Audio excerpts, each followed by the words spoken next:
Hello everyone, मैं विश्वदीप सक्सेना आपका Unacademy के let's crack UP exam YouTube channel पे स्वागत करता हूं। और जैसा कि कल हमारी बात हुई थी और मैंने आपको बताया था कि ये बैच स्पेशली यूपी को ध्यान में रख के लॉन्च किया गया है, जिसमें आने वाली वैकेंसी से जो भी मैथ से रिलेटेड कंटेंट है वो हम सारा कवर करने वाले हैं। और ये बैच सीक्वेंस में चलेगा, ऐसा नहीं कि टॉपिक आगे पीछे चलेंगे। सबसे पहले हमने नंबर सिस्टम स्टार्ट किया है, जिसके फर्स्ट क्लास में हमने बेसिक्स जाने थे, नंबर्स की अंडरस्टैंडिंग डेवलप की थी कि कौन प्राइम है, कौन नॉन प्राइम है, कौन इवन है, कौन ऑड है, रेशनल इरेशनल क्या है ना। बहुत सारी चीज़ें हुई थी, कन्वर्जन भी हुआ था उसमें।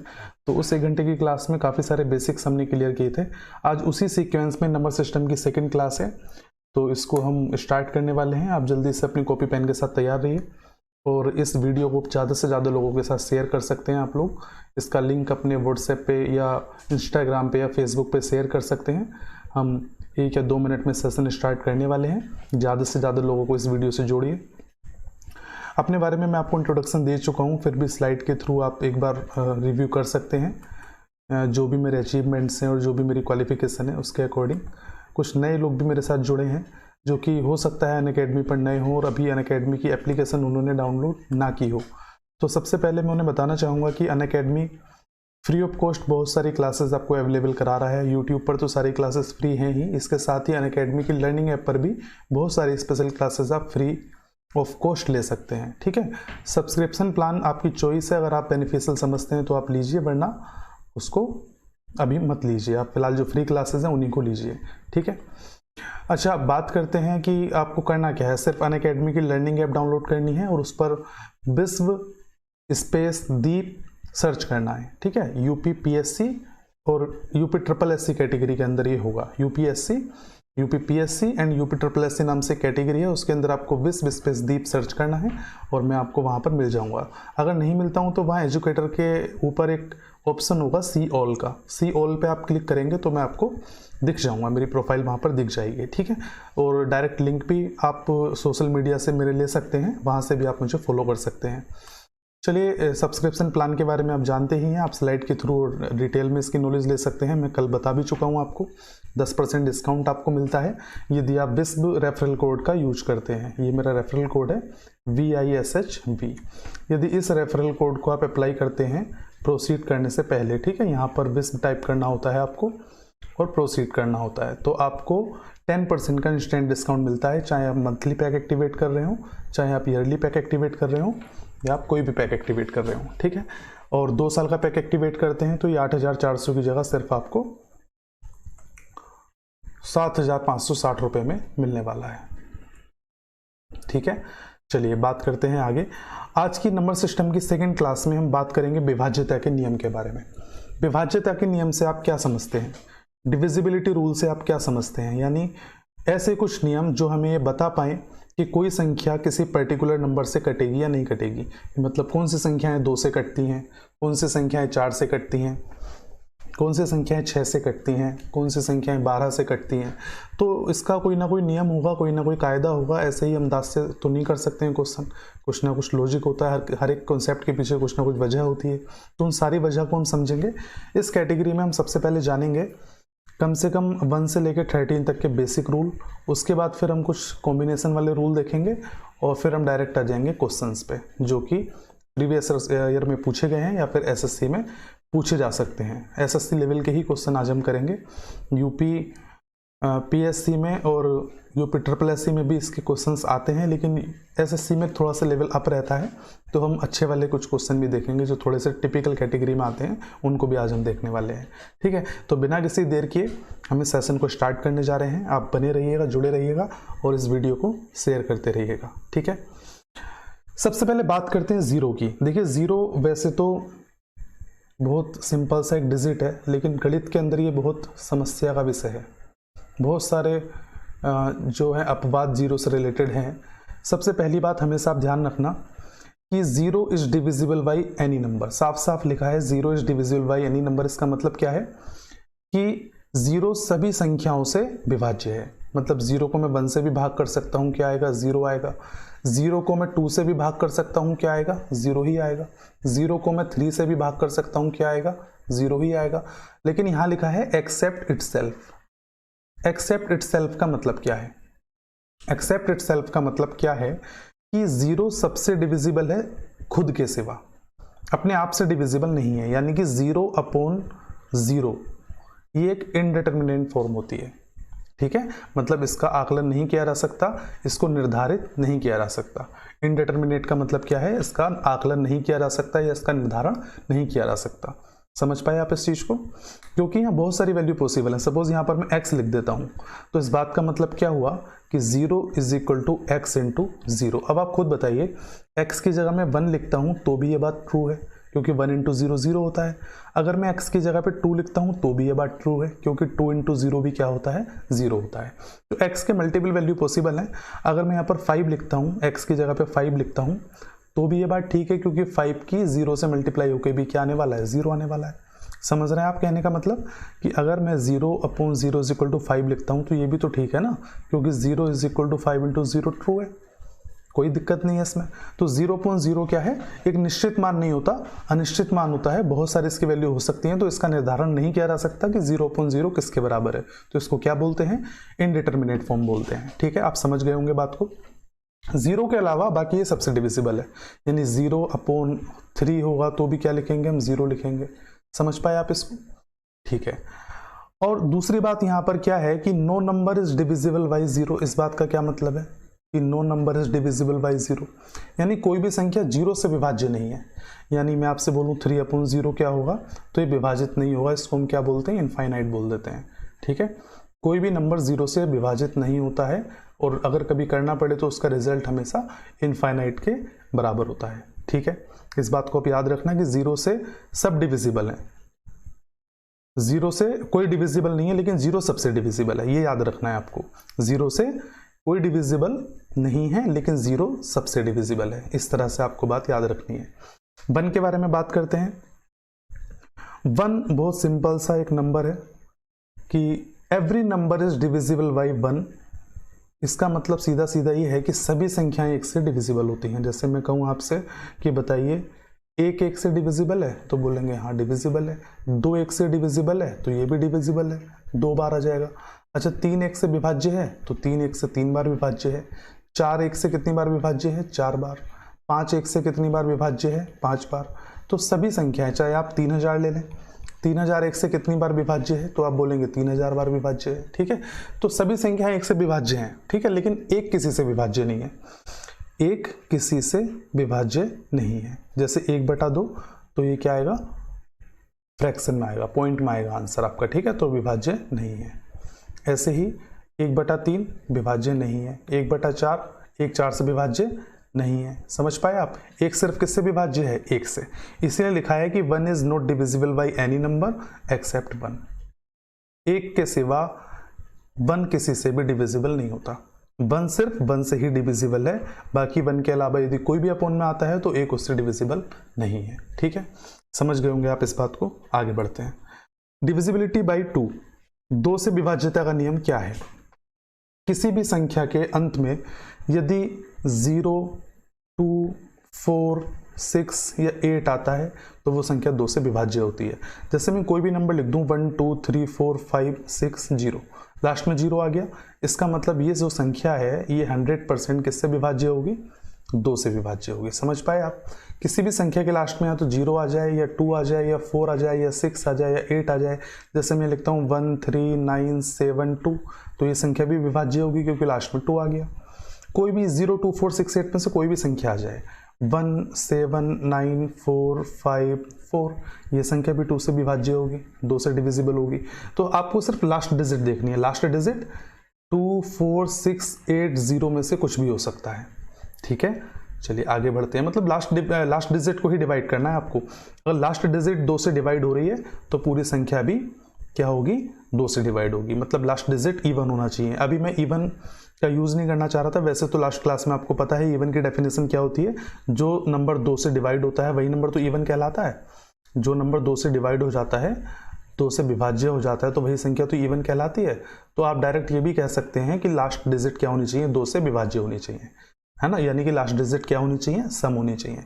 तो अगर अंतिम अंक सम संख्या है तो पूरी संख्या क्या होगी? 2 से विभाज्य होगी ही होगी, और कुछ करने की जरूरत नहीं है। 4 से विभाज्यता का नियम क्या है कि यदि किसी भी संख्या के अंतिम 2 अंकों से बनी संख्या किससे विभाज्य है, 4 से, यानी पूरे नंबर को चेक करने की जरूरत नहीं है, लास्ट के 2 डिजिट आपको देखने हैं कि वो संख्या जो है 4 से कट रही है या नहीं कट रही है। 4 से अगर विभाज्य है लास्ट के 2 अंक तो पूरा नंबर भी विभाज्य है, और अगर 4 से विभाज्य नहीं है लास्ट के 2 डिजिट तो वो नंबर भी विभाज्य नहीं होगा। जैसे मैं आपसे बोलता हूँ 1 2 3 7 4 2, ठीक है, तो इस संख्या को अगर 4 से विभाज्य चेक करना है आपको, तो आपको सिर्फ 42 को देखना है। आपका सवाल सिर्फ ये है कि 42 4 से कटता है या नहीं, बताइए कटता है 42 4 से? नहीं कटता, 42 4 से डिविजिबल नहीं है।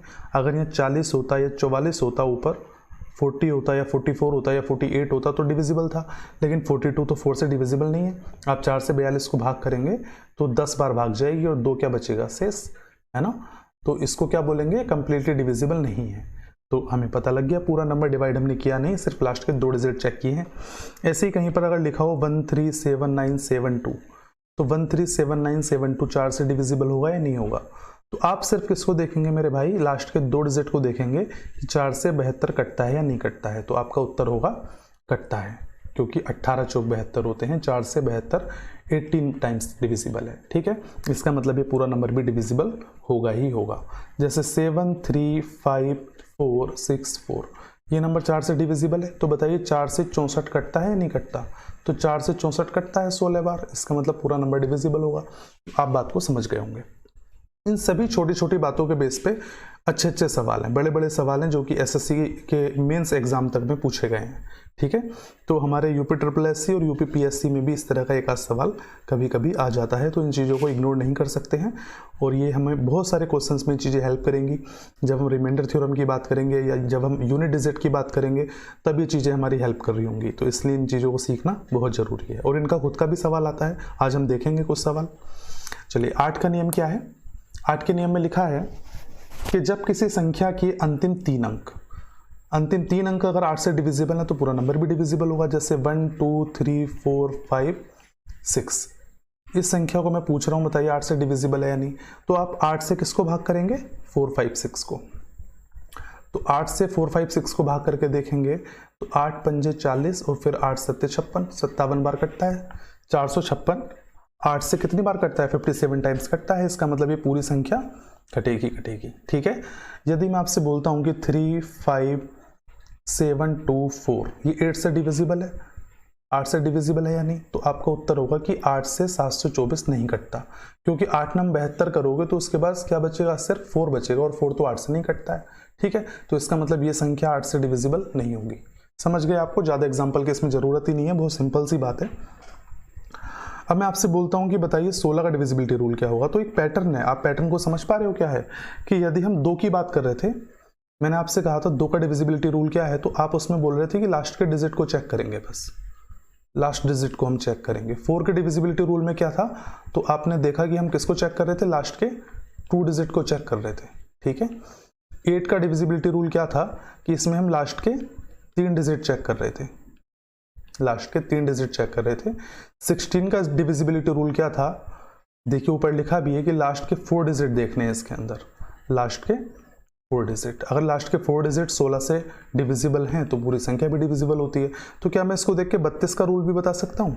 तो आप बोलेंगे कि लास्ट के 5 डिजिट देखेंगे, लास्ट के 5 डिजिट। याद कैसे रखेंगे डायरेक्ट इस बात को, देखो 2 का नियम है, क्या है, लास्ट डिजिट। तो 2 को हम ऐसे लिख सकते हैं 2 की पावर 1, 4 को हम लिख सकते हैं 2 की पावर 2, 8 को हम लिख सकते हैं 2 की पावर 3, 16 को हम लिख सकते हैं 2 की पावर 4 और 32 को हम लिख सकते हैं 2 की पावर 5।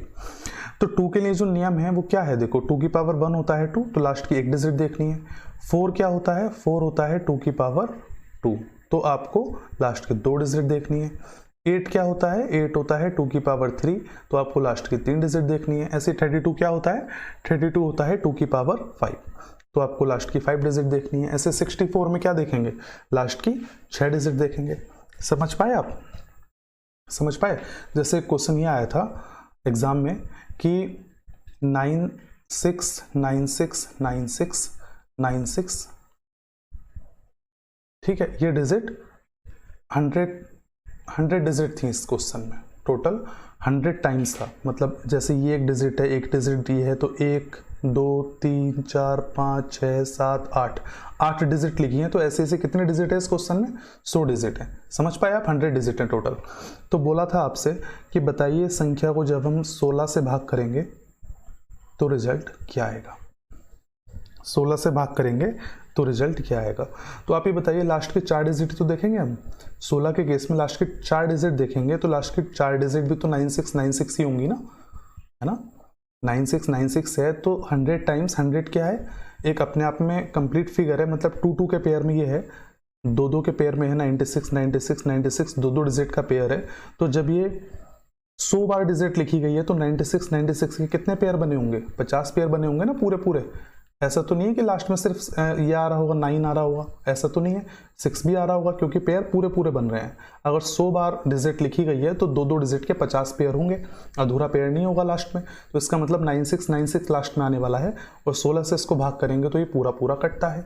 इसका मतलब ये पूरी संख्या कटेगी जिसमें 100 बार डिजिट है और इसका जो रिमाइंडर है यानी शेषफल है वो क्या हो जाएगा? 0 हो जाएगा।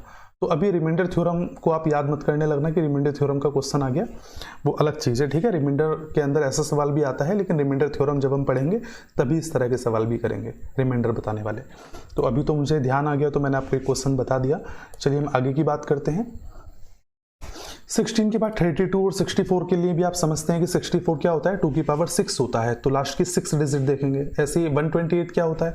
अब कोई आपसे पूछे कि बताइए भाई लास्ट की कितने डिजिट देखेंगे कि 128 की डिविजिबिलिटी आप पता कर पाएं। तो 128 होता है 2 की पावर 7, तो संख्या की लास्ट के 7 डिजिट देखनी है आपको, ठीक है। लास्ट के 7 अंक देखेंगे और उसको आप 128 से भाग करके देखेंगे तो पता लग जाएगा कि संख्या 128 से डिविजिबल है या नहीं है, ठीक है। चलिए आगे बढ़ते हैं। 3 का डिविजिबिलिटी रूल क्या है? 3 का डिविजिबिलिटी रूल ये होता है कि किसी भी संख्या के अंकों का योग, है ना, देखो यहाँ लिखा भी है, that A number is completely divisible by 3 if the sum of its digit is divisible by 3, ठीक है। तो क्या होता है? 3 का मल्टीपल होता है। आप समझ पाए इस चीज को? 3 से कटने के लिए क्या होगा? सभी अंकों का योग 3 से डिविजिबल होना चाहिए, ठीक है। तो अगर मैं कोई संख्या आपके सामने लिखता हूं 1 2 3, बताइए 3 से कटेगी या नहीं कटेगी? तो आप बताइए इसके अंकों का योग क्या होगा? 1 + 2 + 3, 1 + 2 + 3 करेंगे तो 6 आएगा। और 6 3 से कटता है या नहीं कटता? तो 6 3 से कटता है 2 बार, तो आपका जवाब क्या होगा कि सर 123 भी 3 से कटेगा। अब मैं आपसे बोलता हूं कि बताइए 1 2 7 9 3 5 ये संख्या 3 से कटती है? तो इसको करने के 2 तरीके हैं। पहला तरीका कि आप इस सबको जोड़ लो कि 1 + 2 3, 3 + 7 10, 10 + 9 19, 19 + 3 22 और 25 + 5 27, ठीक है। 1 और 2 3 7 3 10 9 19 3 22 22 5 27, 27 3 से कटता है तो आपका जवाब होगा हाँ कटता है। इसके लिए क्या होगा? ये पूरी संख्या 3 से कटेगी हमारी। अब क्वेश्चन 1 2 7 9 3 5 था, तो इसको हम 3 से विभाजित करने के लिए ऐसे भी देख सकते हैं, इसमें पेयर बना लो आप ऐसे करो कि भाई 1 और 2 का पेयर क्या होता है? 3 होता है, तो 3 3 से कटता है तो काट दो इसको यहाँ पर। ऐसे ही 9 और 3 12 होता है, 12 3 से कटता है तो काट दो इसको। ऐसे ही 7 और 5 क्या है? 7 और 5 12, 12 3 से कटता है तो काट दो इसको। तो ऐसे अलग अलग भी काट सकते हैं आप सेपरेट लेके इसको। जैसे क्वेश्चन में मैंने लिखा 1 8 9 3 7 5 3, ये संख्या 3 से कटती है तो मैं देखूंगा भाई 8 और 1 9 कट गया 3 से, 9 और 3 12 कट गया 3 से, 7 और 5 12 12 कटता है 3 से, और ऐसे ये 3 भी कटता है 3 से। इसका मतलब ये पूरी संख्या 3 से कट गई, तो संख्या क्या है? डिविजिबल है। समझ पाए आप इसको? ऐसे 9 का डिविजिबिलिटी रूल क्या है? इसके अंदर भी सेम चीज है, जैसे देखो लिखा भी है कि the rule of divisibility by 9 is similar to the divisibility rule of 3। जैसा 3 का नियम था वैसे ही 9 का नियम है, मतलब अंकों का योग 9 से कटता है तो संख्या भी 9 से कटेगी, और अंकों का योग 9 से नहीं कटता तो संख्या भी 9 से नहीं कटेगी। जैसे क्वेश्चन ये है कि 1 2 3 7 8 5 2, बताइए 9 से कटता है या नहीं कटता? तो आप ये बताएं कि 7 और 2 9 होते हैं, 9 तो कटता है 9 से, हटा दो इसको फिर यहाँ से। ऐसे 8 और 1 9 होता है, कटता है 9 से, हटा दो इसको। अब क्या बचा? 3 और 5 8 और 2 10, 10 तो नहीं कटता 9 से, 10 9 से नहीं कटता, इसका मतलब ये संख्या भी 9 से नहीं कटेगी। कहीं पर लिखा है कि 7 9 2 3 5 1 8 5 3 4, ये इतनी बड़ी संख्या है, बताइए 9 से कटेगी या नहीं कटेगी? तो 7 और 9 16 और 2 18, 18 कटता है 9 से, हटा दो इसको। 3 और 5 8 और 1 9, 9 कटता है 9 से, तो हटा दो इसको।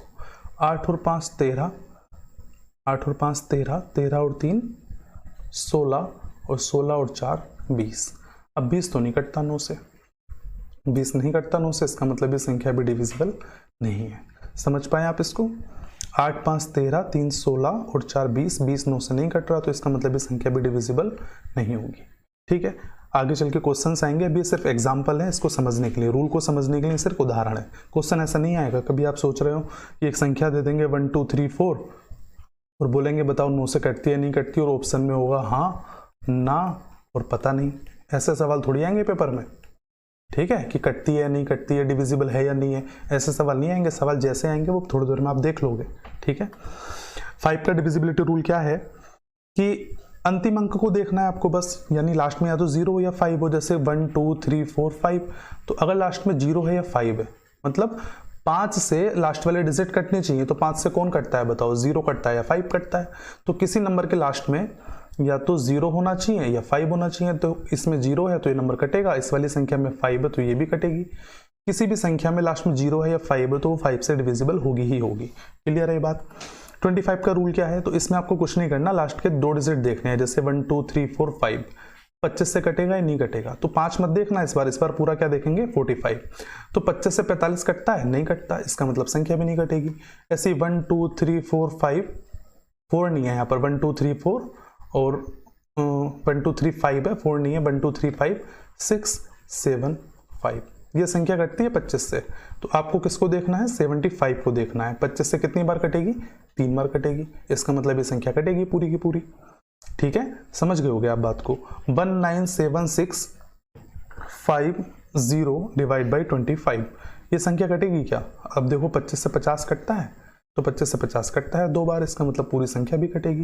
लास्ट के 2 अंक चेक करने थे बस। ठीक है, चलिए ऐसे 125 का नियम क्या है कि जैसे 1 2 3 7 8 5 0, ये संख्या 25 से कटेगी, तो 25 से कटेगी तो आप बोल दोगे हाँ लास्ट में 50 से कटेगी। लेकिन अगर 125 को चेक करना है तो 125 के लिए क्या देखना पड़ेगा? लास्ट की 3 डिजिट देखनी पड़ेगी, 850 को देखना पड़ेगा। तो 850 कटता है कि 125 से? बताइए, 125 से कटता है 850? 125 के मल्टीपल कौन से होते हैं? 125 होता है, 250 होता है ना, 375 होता है और 500 होता है, फिर 625 होता है, 750 होता है, इसके बाद में 875 होता है। तो 850 तो 125 का मल्टीपल है ही नहीं, मतलब ये नहीं कटेगा। समझ पाए? ये पूरा नंबर 125 से नहीं कटेगा। तो 125 का मल्टीपल होना चाहिए ना लास्ट के 3 डिजिट में, तभी तो कटेगा।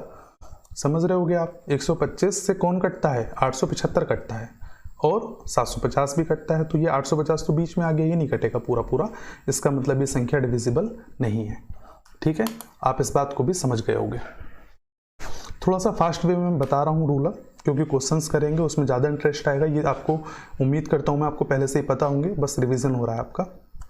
सपोज 7 का डिविजिबिलिटी रूल है, ये थोड़ा इंटरेस्टिंग है, हालांकि इसकी जरूरत कम ही पड़ेगी, लेकिन पता होना चाहिए। बहुत बार कई कॉन्सेप्चुअल क्वेश्चन ऐसे आते हैं जो इस रूल पे ही डिपेंड है, उसमें वेरिएबल इतने होते हैं कि आप डायरेक्ट भाग करके नहीं देख सकते 7 से, उसके बीच में रिलेशन पूछ लेते हैं कि ए बी 1 2 3 4 सी ऐसे दे देंगे, फिर बोलेंगे कि ए और बी में क्या रिलेशन है कि 7 से डिविजिबल है, तो वो भाग करके नहीं पता लगता है, वो रूल के थ्रू निकलता है वहाँ से। ठीक है, तो रूल पता होना चाहिए। अच्छा, रूल क्या है?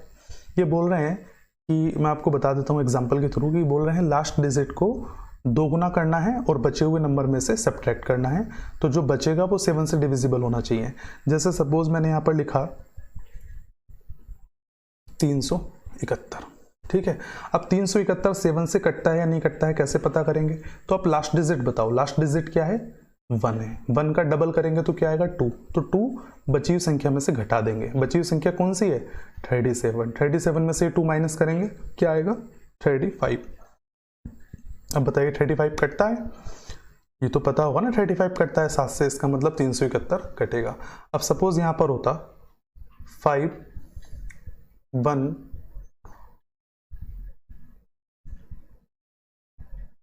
3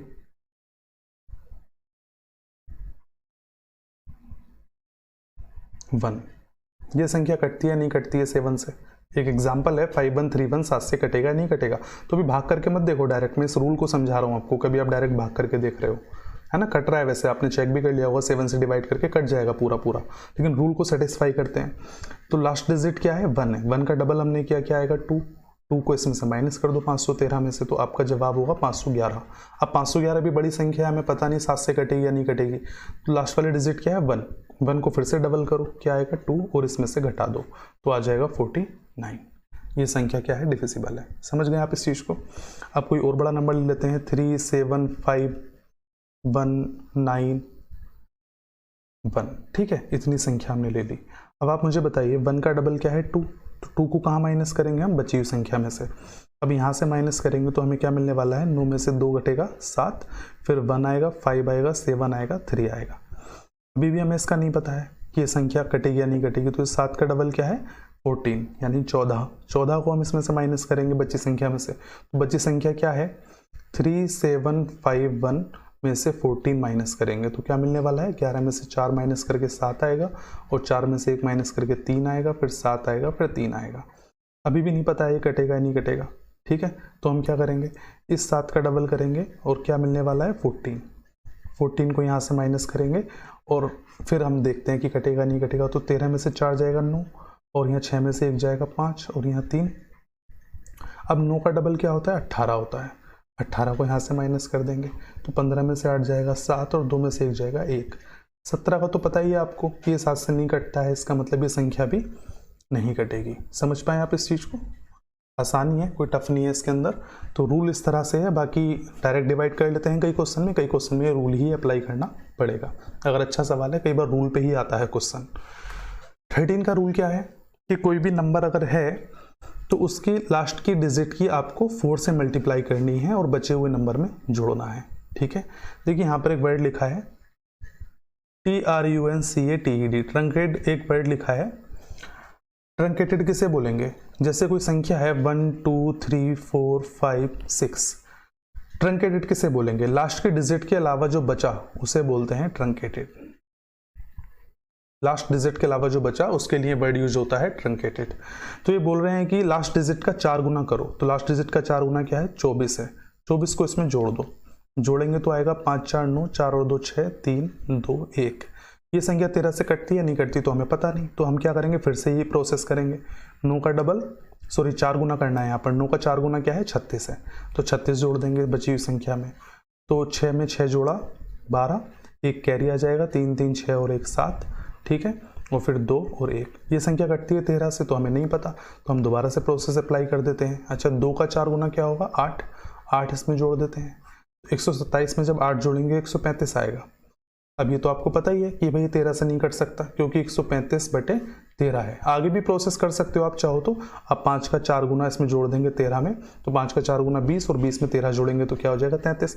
33 भी नहीं कटता है 13 से, लेकिन ये 135 भी छोटी ही संख्या है, तो अब यहीं चेक कर लो कि 13 से 13 कट गया एक बार और 5 कटेगा नहीं, इसका मतलब ये संख्या नहीं कटती है। तो हम क्या बोलेंगे? संख्या डिविजिबल नहीं है।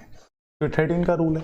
7 के रूल में लास्ट डिजिट का 2 गुना करके माइनस करते हैं बचे हुए में से, और 13 के रूल में लास्ट के डिजिट का 4 गुना करके जोड़ते हैं बचे हुए नंबर में। और ये तब तक करते हैं जब तक नंबर आपके बस में ना जाए, मतलब छोटा ना हो जाए, आपकी पहुंच में ना जाए नंबर, ठीक है। इस प्रोसेस को दोहराते रहते हैं।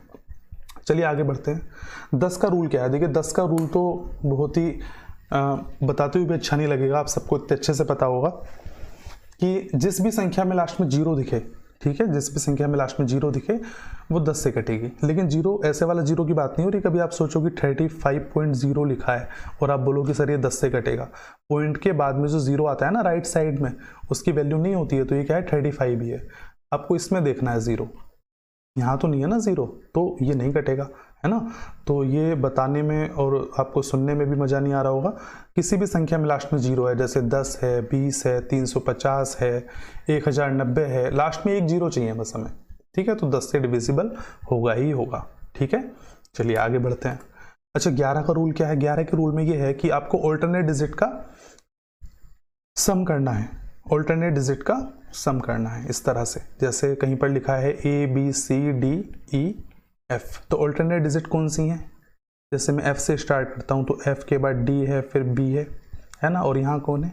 ई के बाद सी है और फिर ए है, तो यानी मुझे ए प्लस सी प्लस ई करना है और एक बार F plus D plus B करना है, F plus D plus B करना है, और इनका मुझे क्या लेना है, डिफरेंस लेना है। ऑल्टरनेट डिजिट का सम करना है और उसका डिफरेंस लेना है। ठीक है, देखिए कैसे करेंगे इसको। जैसे सपोज मैंने लिखा 1 5 2 3 7 2, ये संख्या बताइए 11 से कटेगी या नहीं कटेगी। तो आप इसको देखो, 2 + 3 5 + 5 10, और ये क्या है 7 और 2 9 और 1 10, माइनस कर देंगे 10, तो क्या है 0। 0 कटता है कि 11 से, 0 11 से कटता है, तो कटता है बिल्कुल। इसका मतलब ये संख्या 11 से डिविजिबल होगी। मतलब यहाँ पर या तो डिफरेंस 0 आ जाए या 11 का कोई मल्टीपल आ जाए। ये डिफरेंस या तो 0 आ जाए या 11 का गुणज आ जाए। 0 या 11 का मल्टीपल हमको चाहिए, इसका मतलब 11 से कटेगी ही कटेगी। जैसे मैं आपसे बोलता हूँ कि ये बताइए 3 7 8 5 2 3, ये कटेगा 11 से या नहीं। तो आप बताइए 3 + 5 8, 8 + 7 15, और यहाँ पर क्या है 3 + 8 11, 11 और 2 13, तो 15 में से 13 घटा के 2 आता है, इसका मतलब 2 तो नहीं कटता 11 से, तो ये संख्या भी क्या होगी 11 से नहीं कटेगी। समझ पाए आप, सिंपल सी बात है ये भी। ठीक है, अच्छा डिविजिबिलिटी रूल ऑफ 6 क्या है। अब 6 का नियम कहाँ से आएगा भाई, 6 के फैक्टर करिए आप, तो आपका जवाब होगा 6 के फैक्टर होते हैं 2 × 3। 6 के फैक्टर होते हैं 2 × 3। ठीक है, तो आपको 2 का भी रूल अप्लाई करना है और 3 का भी रूल अप्लाई करना है। मतलब ऐसी संख्याएं जिसमें 2 से डिविजिबिलिटी भी सक्सेसफुल है और वो 3 से भी डिविजिबल है, 2 का रूल भी उसमें अप्लाई हो रहा है आसानी से और 3 के रूल को भी सेटिस्फाई कर रहा है, तो वो संख्या 6 से भी डिविजिबल होगी। जैसे मैं बोलता हूँ 1 2 3 4 5 6, ये संख्या 6 से कटेगी या नहीं कटेगी। तो आपका जवाब होगा कि 6 के फैक्टर होते हैं 2 × 3, तो मैं इसको 2 से और 3 से चेक करूंगा, तो 2 से ये संख्या कटेगी या नहीं कटेगी। तो लास्ट में आपको 6 देख के कंफर्म हो गया कि 2 से कटेगी। अब 3 से कटेगी या नहीं कटेगी, तो आप सम कर लो, 2 और 1 3 कटता है 3 से, 4 और 3 7, 3 और 4 7, 7 5 12, 12 और 6 18, तो 18 भी कटता है 3 से। तो मतलब ये संख्या 2 से भी कट रही है और 3 से भी कट रही है, इसका मतलब 2 × 3 6 से भी कटेगी। समझ पाए आप इस चीज को। तो ऐसे 12 का रूल क्या है, 12 के रूल को ऐसे समझो कि 3 × 4 है 12, 12 को 3 × 4 कह सकते हैं। तो अगर किसी संख्या में 3 का भी रूल लग रहा है और 4 का भी रूल लग रहा है, जैसे कि 2 3 4 6 5 4 2, इतना बड़ा नंबर है, इसको हम 12 से चेक कर रहे हैं, तो 12 को हम क्या बोलते हैं 3 × 4 बोलते हैं। तो मैं 3 और 4 का रूल यहाँ पर अप्लाई करने वाला हूँ। तो 4 से कटेगा ये, बताओ 42 कटता है 4 से, 42 कटता है, तो 40 तो कटता है भैया। अब 40 कटता है 4 से, तो 42 कैसे कटेगा, 4 4 का डिफरेंस होता है ना, 42 नहीं कटेगा। तो जब ये 4 से ही नहीं कट रहा तो 12 से भी नहीं कटेगा, क्योंकि 12 से कटने के लिए क्या था, 4 से भी कटना जरूरी था इसका और 3 से भी कटना जरूरी था। तो अभी 4 से ही नहीं कट रहा तो 3 से चेक करने की जरूरत ही नहीं है हमको, दोनों से कटना चाहिए था। 4 से कटता तो मैं 3 से भी चेक करता कि कट रहा है नहीं कट रहा, दोनों से कटेगा, 3 और 4 दोनों से डिविजिबल होगा तभी 12 से डिविजिबल होगा। अगर किसी एक से भी डिविजिबल नहीं है तो 12 से डिविजिबल नहीं हो सकता। समझ गए होंगे आप इस बात को। ऐसी 15 के लिए क्या करेंगे, 15 को हम बोलेंगे 3 × 5, तो कोई संख्या 3 से भी कटे और 5 से भी कटे, जैसे 1 2 3 4 5 6 0, ये संख्या कटेगी बताओ 15 से, तो 15 3 × 5 होता है, तो लास्ट में 0 है तो 5 से तो कटेगी कटेगी। और बाकी 6 5 11 4 15 3 18 2 20 और 1 21, 21 3 से कटता है, तो 21 3 से कटता है, इसका मतलब ये संख्या 3 से भी कट रही है, तो इसका मतलब ये संख्या 15 से डिविजिबल होगी ही होगी। ठीक है, चलिए आगे बढ़ते हैं। डिविजिबिलिटी रूल ऑफ 24 का नियम क्या होगा, सोचिए इसके फैक्टर क्या है। ठीक है, डेफिनेशन में लिखा भी है इसकी कि 3 और 8 इसके फैक्टर होते हैं, तो 3 और 8 से चेक करना है आपको। 24 को हम 3 × 8 लिख सकते हैं। तो किसी भी संख्या को, जैसे 1 2 9 8 7 6, ये संख्या बताइए 3 से कटेगी या नहीं कटेगी। 3 से भी चेक करना है और 8 से भी चेक करना है। तो पहले 8 से कर लेते हैं, बताइए 876 कटता है 3 8 से, 876 8 से कटेगा या नहीं कटेगा। तो 8 ढाई 80, 80 अगर हो गया तो फिर 76 बचेगा, और 76 8 से कटता नहीं है क्योंकि 8 9 72 होते हैं, तो 4 रिमाइंडर बचेगा। तो ये 876 8 से नहीं कट रहा, 8 का डिविजिबिलिटी रूल यहाँ पर फॉलो नहीं हो रहा, सेटिस्फाई नहीं हो रहा, तो 3 से हम चेक ही नहीं करेंगे। क्योंकि 8 से डिविजिबल होता, 3 से भी डिविजिबल होता, तब हम बोलते 24 से डिविजिबल है। लेकिन ये 8 से ही डिविजिबल नहीं है, तो 3 से अगर डिविजिबल हो भी गया तो भी 24 से डिविजिबल नहीं होगा। समझ गए आप इस चीज़ को। 45 का नियम क्या है, 5 से भी चेक करेंगे और 9 से भी चेक करेंगे। ऐसी 72 यानी 72 का नियम क्या है, इसको हम 8 × 9 बोल सकते हैं। तो 8 से भी चेक करेंगे और 9 से भी चेक करेंगे। तो जो कॉम्बिनेशन वाले हैं ये आप समझ गए होंगे कि कोई बड़ा नंबर होता है तो उसके हम फैक्टर कर लेते हैं और उन फैक्टर के अलग अलग डिविजिबिलिटी रूल अप्लाई कर देते हैं। ठीक है, समझ गए आप इतनी बात। चलिए ठीक है, तो आज की क्लास का पहला क्वेश्चन, जिसका आपको बड़ी बेसब्री से इंतजार था कि क्वेश्चन कब आएंगे ताकि आप अपने बुद्धि विवेक का परिचय दे पाएं। तो आज की क्लास का पहला क्वेश्चन आपकी स्क्रीन पर, इसमें आपको क्या बताना है कि इफ 1 2 3 5a ये एक संख्या है और ये कैसी संख्या है, जो कि 4 से विभाज्य है। 1 2 3 5 a is divisible by 4, then find the sum of all possible values of a। a के जितने भी मान संभव हैं उन सभी का योग बताना है। a के ऐसे सभी मान फाइंड करने पड़ेंगे जिसके लिए ये संख्या किससे होनी चाहिए, 4 से डिविजिबल होनी चाहिए। ये संख्या 4 से डिविजिबल होनी चाहिए। a के उन सभी मानों को आपको आपस में जोड़ देना है जिन मानों के लिए ये संख्या 4 से विभाज्य है। ठीक है, तो अभी हमने पढ़ा था कि भाई कितनी भी बड़ी संख्या क्यों ना आ जाए, हम 4 से विभाज्यता के नियम के लिए उसके सिर्फ अंतिम 2 अंक देखेंगे। तो आपको क्या देखना है, 5 और a देखना है। यानी सवाल मेरा सिर्फ ये है कि 5a/4 ये संख्या 4 से कब कटेगी, 5a 4 से कब कटेगा। तो आप बताइए, a यहाँ पर एक डिजिट है, तो डिजिट हमारे पास कौन कौन सी होती हैं, तो डिजिट तो हमारे पास 9 होती हैं। ये 9 डिजिट है, 0 1 2 3 4 5 6 7 8 9। 0 को भी काउंट कर लेंगे तो 10 डिजिट होती हैं टोटल। ठीक है, 0 भी तो यहाँ पुट कर सकते हैं ना, क्योंकि 0 उस केस में पुट नहीं कर सकते हैं जब स्टार्टिंग में यहाँ पर कोई वेरिएबल हो और हमसे बोला हो कि ये नंबर जो है 5 डिजिट का है, तो शुरुआत में 0 नहीं आता है तो हम 9 डिजिट ही लेकर चलते हैं। लेकिन यहाँ ए कहाँ पर है, लास्ट में है, तो 0 भी यहाँ आ सकता है। 0 को भी चेक करेंगे और बाकी की 9 डिजिट भी चेक करेंगे। तो टोटल 10 डिजिट होती हैं, 10 के 10 आपको चेक करनी है। लेकिन थोड़ा सा कॉमन सेंस लगाओगे तो 10 के 10 चेक करने की जरूरत नहीं है, आप सिर्फ पहला मल्टीपल ढूंढो। आप ये बताओ कि अगर मैं एक ही जगह 0 रखता हूँ तो ये 50 बनेगा। 50 कटता है क्या 4 से, नहीं कटता। अच्छा, 51 तो चेक ही नहीं करेंगे क्योंकि विषम संख्या है। 4 के सभी मल्टीपल क्या होते हैं, सम होते हैं, इवन होते हैं। तो हम 2 को चेक कर रहे हैं। 52 कटता है क्या 4 से, मतलब मैं एक ही जगह क्या पुट कर रहा हूँ, 2 कर रहा हूँ। एक ही जगह मैंने 2 रखा, तो 52 4 से डिविजिबल है ना। 52 कटता है 4 से 13 बार। अगर मैं 5 के बाद में एक ही जगह 4 रख देता हूँ, 2 रख देता हूँ, एक ही जगह हम क्या पुट कर रहे हैं, 2 पुट कर रहे हैं, तो 4 से 52 कटता है 13 बार। इसका मतलब a की एक वैल्यू 2 हो सकती है। तो a की एक वैल्यू यदि 2 हो सकती है तो अगली वैल्यू क्या होगी, आप खुद सोचो। 52 के बाद कौन कटेगा, 4 के सभी मल्टीपल में क्या होता है, 4 के सभी मल्टीपल में 4 4 का गैप होता है, तो फिर 56 कटेगा। फिर क्या कटेगा, 60 कटेगा। ठीक है, 56 के बाद 60 कटेगा। लेकिन ये वैसे ही पॉसिबल नहीं है, क्योंकि अगर यहाँ 0 रख भी दोगे एक ही जगह 0 रख भी दोगे तो बराबर में 5 है ना, इसको तो 6 नहीं बना सकते ना आप। तो एक ही सिर्फ 2 वैल्यू पॉसिबल है, एक तो 2 और दूसरी 6। समझ पाए आप या नहीं। मैंने बोला कि सिर्फ 5a को चेक करना है, 5a को। तो अगर मैं एक ही जगह पे 2 रखता हूं तो ये सेटिस्फाई है, 4 से कट रहा है। और फिर मैं जानता हूं कि 4 के सभी मल्टीपल 4 4 के गैप पे होते हैं। तो 52 के बाद 4 का गैप कब बनेगा, जब हम 56 लेंगे।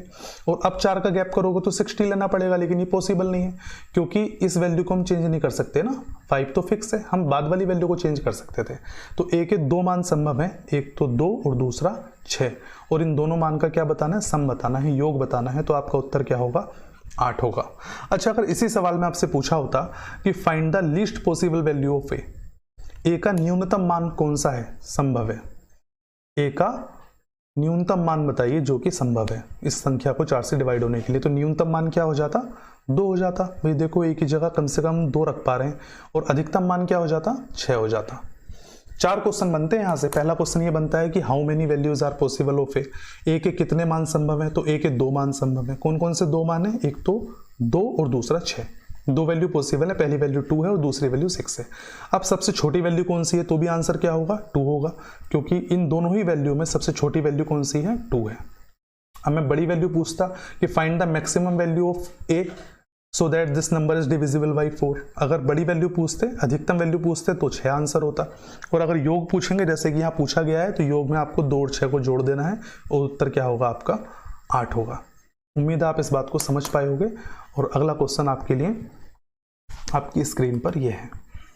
इसके बारे में सोचिए कि 2345b 2345b ये एक ऐसा नंबर है जो कि 6 से विभाज्य है, तो b के सभी मानों का योग बताना है। ये भी वैसे ही है, सोचिए एक मिनट। ये संख्या 6 से डिविजिबल है, तो b के जितने भी मान संभव हैं जहां पर ये संख्या डिविजिबल हो जाए 6 से, उन सभी मानों का आपको योग बताना है। ठीक है, संख्या है 2 3 4 5b। ये संख्या 6 से डिविजिबल है, तो b के सभी मानों का योग बताना है। तो वो सिंपल सी बात है, अभी हमने जाना था कि भाई 6 को जब भी विभाज्यता नियम में अप्लाई करना हो, 6 से कोई चीज़ चेक करनी हो कि कटेगी या नहीं कटेगी, तो हम 6 के फैक्टर कर लेते हैं। 6 के फैक्टर क्या होते हैं? 2 और क्या होता है? 3 होता है। 2 गुणा 3 लिख सकते हैं ना, 6 को 2 गुणा 3 लिख सकते हैं। तो हमें 2 का भी नियम पता है और 3 का भी नियम पता है। अब आप मुझे एक बात बताइए कि 2 से कोई संख्या कब कटती है, तो आपका जवाब होगा कि सर b की जगह या तो 0 होना चाहिए, या फिर क्या होना चाहिए? 2 होना चाहिए, या फिर 4 होना चाहिए, या फिर क्या होना चाहिए? और 6 होना चाहिए। 6 भी हो सकता है और 8 भी हो सकता है। 0 2 4 6 8 b की जगह पे हो सकते हैं यदि कोई संख्या 2 से कटने वाली है, क्योंकि 6 को हम 2 इंटू 3 लिख रहे हैं, 2 गुणा 3 लिख रहे हैं, तो 2 से कौन कटेगा? जिसके लास्ट में 0 2 4 6 8 आएगा। ठीक है, अब 3 से कौन कटेगा? तो 3 से कटने के लिए क्या होना चाहिए कि संख्या के अंकों का योग 3 से कटना चाहिए। तो अभी मैं b की जगह 0 मान लेता हूं। b की जगह आप 0 मानो और देखो 0 + 5 5 हो गया, और 5 और 4 9 हो गया, 9 और 3 12 हो गया, और 12 और 2 14 हो गया। तो 0 तो बात नहीं बन रही। 0 को लेके तो सम ऑफ डिजिट्स 3 से नहीं कट रहा। ठीक है, तो संख्या 6 से नहीं कटेगी, क्योंकि 3 से भी कटना चाहिए। अच्छा, अगर मैं 2 ले लेता हूं, तो b की जगह 2 ले लेता हूं, तो क्या होगा? 2 + 5 7 7 4 11 11 और 3 14, और 14 और 2 16। अब भी बात नहीं बन रही। यदि मैं 4 ले लेता हूं, तो 4 और 5 9 9 और 4 13 13 और 3 16, और 16 और 2 18। अब बात बन रही है, यानी कि 4 एक वैल्यू है जहां पर ये संख्या 6 से डिवाइड होगी, क्योंकि 4 इवन नंबर है लास्ट में, तो 2 से डिवाइड तो होगा ही होगा। b की जगह अगर 4 आ गया तो 2 से डिवाइड तो होगी संख्या। और 3 से डिवाइड क्यों होगी? क्योंकि b की जगह 4 रखने पे सम ऑफ डिजिट्स 18 हो रहा है, और 18 3 से डिविजिबल है। इसका मतलब b की एक वैल्यू क्या आ गई?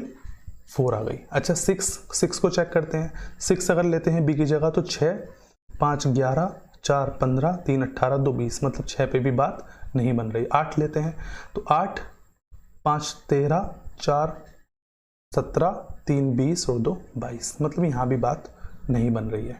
ठीक है, तो b का सिर्फ एक ही मान संभव है, और वो क्या है? 4 है। b का सिर्फ एक ही मान संभव है, और वो है 4। तो अगर मैं आपसे पूछता हूं कि how many values are possible, how many value are possible, तो क्या उत्तर होगा आपका? कितने मान संभव है? How many values are possible, तो आंसर होगा 1। अगर मैं पूछता हूं मिनिमम वैल्यू, तो आंसर क्या होगा? 4, क्योंकि एक ही मान संभव है। जब एक ही मान संभव है तो न्यूनतम भी 4 है उत्तर, और अधिकतम पूछेगा तो भी 4 है, और सम ऑफ वैल्यूज पूछेगा तो भी क्या है? 4 है, क्योंकि एक ही मान है। अब जितनी भी पॉसिबल वैल्यूज हैं सबका सम करना है। अब पॉसिबल वैल्यू ही एक है, एक ही पॉसिबल वैल्यू है, तो उसका सम भी क्या होगा? 4 ही होगा ना। ठीक है, चलिए अगला क्वेश्चन करते हैं। 6 7c 8 3 2d, ये संख्या 45 से डिविजिबल है। Then find the sum of all possible values of d। यहां पर d मिस है क्वेश्चन में। Then find the sum of all possible values of d।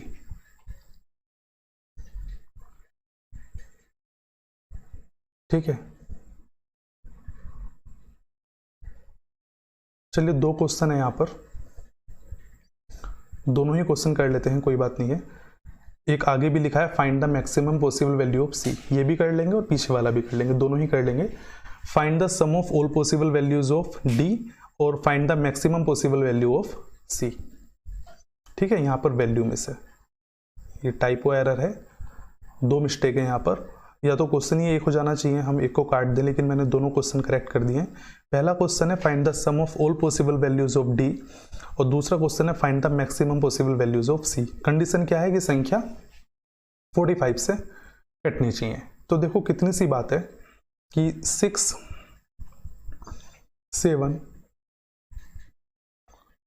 7 के बाद में क्या है? c, 8 3 2 D। ठीक है, इतना सा क्वेश्चन है हमारा ये कि 6 7 C 8 3 2 D। ये संख्या किससे काटनी है? 45 से। तो 45 के जो फैक्टर हैं वो क्या होते हैं? 5 गुणा 9। अब आप मुझे एक बात बताइए कि लास्ट में जो ये D है इसको देख के आपको क्या लग रहा है कि अगर ये संख्या 5 से कटेगी तो 5 से कटने के लिए D क्या हो सकता है? या तो 0 हो सकता है या तो 0 हो सकता है या फिर क्या हो सकता है? 5 हो सकता है। तो D के तो सिर्फ 2 ही वैल्यू पॉसिबल है ना भाई। 5 से कटने के लिए या तो 0 होगा या 5 होगा। और जो 9 का डिविजिबिलिटी रूल है वो लास्ट डिजिट पे डिपेंड ही नहीं है। लास्ट डिजिट पे कौन डिपेंड होता है? 5 का रूल डिपेंड होता है, 2 का रूल डिपेंड होता है, 4 के रूल में भी लास्ट डिजिट के बहुत सारा रोल है।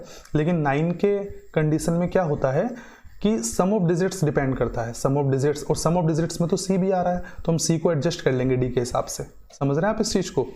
C को एडजस्ट कर लेंगे हम D के हिसाब से 9 के रूल में। लेकिन अभी आप D को एडजस्ट नहीं कर पाओगे C के हिसाब से 5 के रूल में। 5 का रूल C पे डिपेंड नहीं है, D पे डिपेंड है। तो पहले D को आप फिक्स कर लो। और 9 का रूल C पे भी डिपेंड है, D पे भी डिपेंड है। तो D अगर फिक्स हो भी गया तो हम C को एडजस्ट कर सकते हैं ना उसके हिसाब से। आप समझ रहे हो बात की गहराई में क्या बोल रहा हूँ? 5 का रूल सिर्फ लास्ट डिजिट पे डिपेंड है, तो मैं लास्ट डिजिट को फिक्स कर लेता हूँ, C पे डिपेंड ही नहीं है। ठीक है, तो लास्ट डिजिट को फिक्स कर लो और फिर उस फिक्स डिजिट के हिसाब से C को एडजस्ट कर लेंगे, क्योंकि 9 का रूल C और D दोनों के सम पे डिपेंड होगा। समझ गए होगे आप इतनी बात को? तो 5 से डिविजिबल होने के लिए लास्ट वाले डिजिट को या तो 0 होना पड़ेगा या 5 होना पड़ेगा। तो फर्स्ट क्वेश्चन था find the sum of all possible values of D। तो आपका जवाब होगा कि 0 + 5, 2 मान संभव है D के, और जवाब क्या होगा? जोड़ के आ जाएगा 5।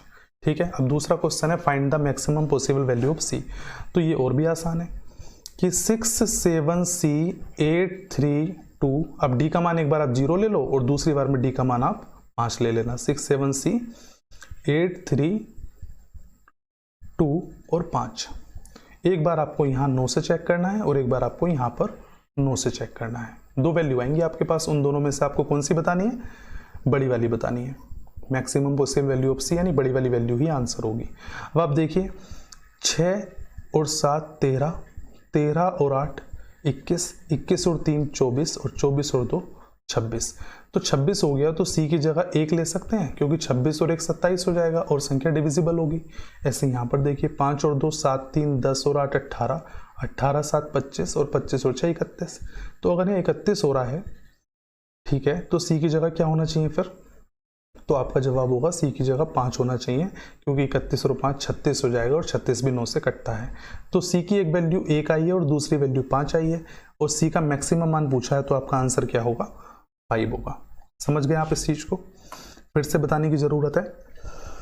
YouTube पे देख रहे हो वीडियो तो आप इसको रिपीट करके भी देख सकते हैं, थोड़ा बैक करके आप इसको दोबारा से समझ सकते हैं। ठीक है, नेक्स्ट क्वेश्चन पे हम लोग आ रहे हैं।